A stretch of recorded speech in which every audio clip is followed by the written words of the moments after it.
Oi, pessoal do oitavo B. Vou fazer uma explicação geral sobre o assunto independências na América, focando especificamente a América Hispânica, ou seja, as colônias espanholas. Notem que é um vasto território, desde o sul dos Estados Unidos, né, do atual Estados Unidos, até a Terra do Fogo, na Patagônia, sul da Argentina. Aqui, novamente, esses territórios que na época da colonização formava 4 vice-reinos, o reino lá na Espanha e os vice-reinos no Brasil. Quais são os antecedentes para que houvesse a independência? A formação de uma elite, a chamada elite crioula, que é a elite local de filhos de espanhóis. Então, os espanhóis vinham para a colônia espanhola no caso, e eles tinham filhos na terra. Então, esses filhos, eles já eram colonos, eles eram locais. Então, eles tinham um pensamento um pouco diferente de seus pais espanhóis, europeus. Depois, iluminismo, as ideias do iluminismo, nós já estudamos isso no ano passado, e estudamos no início do ano, foi o primeiro conteúdo desse ano, inclusive, que é a ideia de liberdade, ideia de lutar contra a opressão, contra o domínio, contra a expoliação. O liberalismo econômico, que é você vender para quem você quer. Se era uma colônia espanhola, tem que vender para quem? Tem que vender para a Espanha. Então, eles queriam uma mudança em relação a isso, essa elite crioula. A independência dos Estados Unidos foi outro fator de influência que aconteceu em 1776, foi a primeira nação independente, então mostrando que era possível uma colônia ser independente. Outro fator muito importante, a invasão do Napoleão na Espanha e em Portugal, no período de 1807 a 14, a chamada Guerra Peninsular. O que aconteceu com o rei português? Veio para o Brasil, vocês se lembram? 1808. E na Espanha, o rei ficou lá, só que ele ficou sem poder nenhum. E as colônias ficaram aqui livres e independentes, livres por um período curto, né? E aí eles sentiram essa liberdade política e essa liberdade econômica, e quando o rei espanhol foi restituído ao poder em 14, com a derrocada do Napoleão, eles não queriam mais a opressão espanhola. E aí a gente tem os grandes vice-reinos e as capitanias gerais, um total de 13 a 18 milhões de pessoas sob a influência da Espanha. O período das independências é de 1810 a 1830, quando tem a finalização desse processo, com a independência e a fragmentação em 15 países.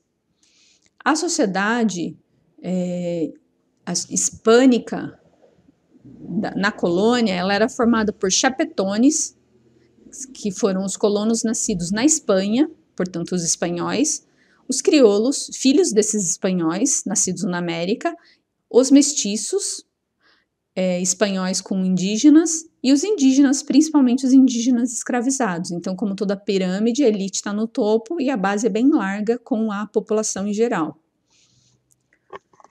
O que a gente percebe nesse momento é que é um continente em guerra, 1810 a 1830. Lembrando que a independência do Brasil, em 1822, os locais de conflito, de guerra e de derramamento de sangue foram regiões no Nordeste, principalmente em Salvador e no Recôncavo Baiano, que lá sim teve luta, porque os portugueses queriam manter aquela região como uma colônia, e o restante poderia ficar livre.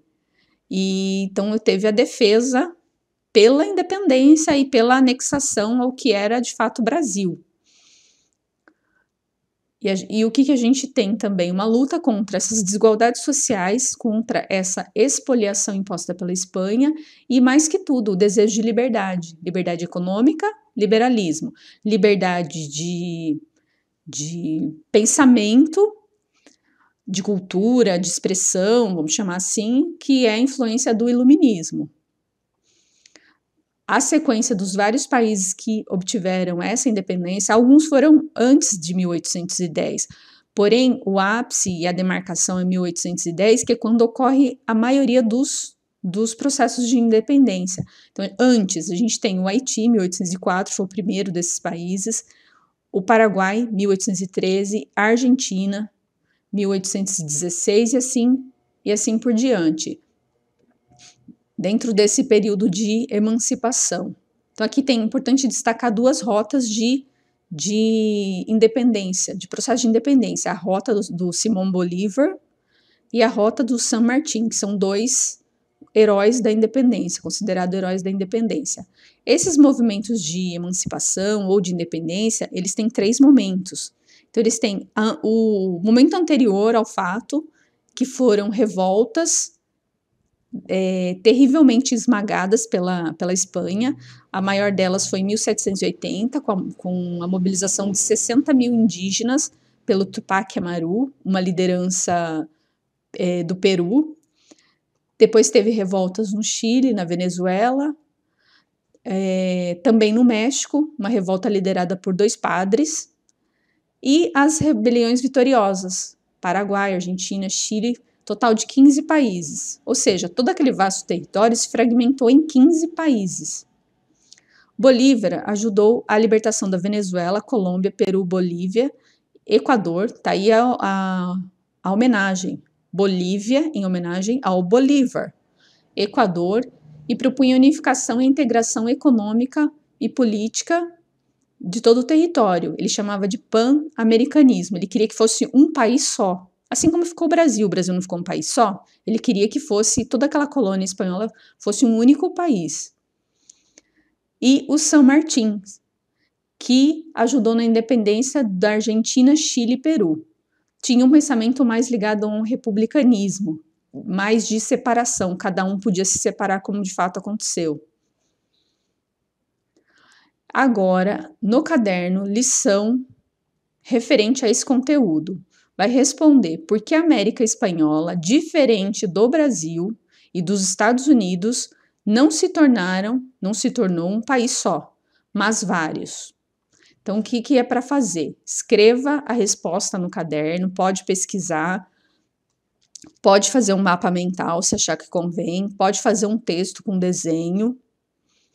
Essa é a primeira lição. A segunda, vai escolher um país para pesquisar. Pode escolher qualquer um desses países, vai pesquisar como foi o processo de independência desse país. Vai me mandar tudo via WhatsApp para a nota. Por fim, os heróis da independência. Quando a tirania se faz lei, a rebelião é um direito. Então, aqui resume um pouco desse pensamento do Bolívar e do levante de independência. Depois, o San Martín. A consciência é o melhor juiz que tem um homem de bem. Então, ele deve ter a sua consciência e a sua consciência de lutar por sua liberdade, pelos seus direitos.